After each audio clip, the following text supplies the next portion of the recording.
ആരാണ് നിങ്ങളടുത്ത് പറഞ്ഞത് കുരങ്ങന്മാരിൽ നിന്നാണ് മനുഷ്യരുണ്ടായതെന്ന്? 60-70 ലക്ഷം വർഷങ്ങൾക്ക് മുമ്പ് ഒരേ പൊതുപൂർവ്വയിൽ നിന്ന് രണ്ട് ശാഖയായി തിരിഞ്ഞു. ഒന്ന് ചിമ്പാൻസിയിലേക്കും ഒന്ന് മനുഷ്യരിലേക്കും. അതുകൊണ്ടാണ് ഇന്ന് കാണുന്ന കുരങ്ങന്മാർ കുരങ്ങന്മാരായി തുടരുകയും മനുഷ്യന്മാർ മനുഷ്യരായി തുടരുകയും ചെയ്യുന്നതിന് കാരണം.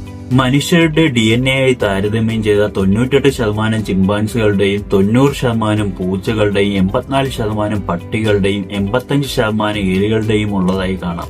അതുകൊണ്ടാണ് മനുഷ്യന് കുത്തിവെക്കുന്ന പല മരുന്നുകളും ആദ്യം ടെസ്റ്റ് ചെയ്യുന്നത് എലികളിലാണ്. പരിണാമത്തിന് ഇപ്പോൾ എന്താണ് തെളിവ്? പണ്ട് പാറ്റയെ കൊന്നുകൊണ്ടിരുന്ന വിഷത്തെ പാറ്റ ഇപ്പോൾ അതിജീവിക്കുന്നതും, പണ്ട് താടിയെല്ലിന് കട്ടിയുള്ളതുകൊണ്ട് മനുഷ്യർ പച്ചയിറച്ചി കടിച്ചു മുറിച്ച് കഴിക്കാൻ കഴിയുമായിരുന്നു. എന്നാൽ പാചകം ചെയ്ത് കഴിച്ചതിലൂടെ താടിയെല്ലിന്റെ കട്ടി കുറയുകയും ചെയ്തു. അച്ഛനെ കണ്ടുപിടിക്കാൻ DNA ചെയ്യുന്ന മനുഷ്യർക്ക് സ്വന്തം പൂർവികരെ കണ്ടുപിടിക്കുന്ന DNAയിൽ വിശ്വാസമില്ല. മനുഷ്യൻ നിവർന്ന് നടന്നതുവരെ ഒരു പരിണാമമാണ്. പണ്ട് എഡിസൺ ബൾബ് കണ്ടുപിടിച്ചപ്പോൾ പള്ളിയിൽ നിന്ന് വെളുക്കപ്പെട്ടു. ഇന്ന് ആ പള്ളികൾ ബൾബ് കൊണ്ട് അലങ്കരിക്കപ്പെടുന്നു.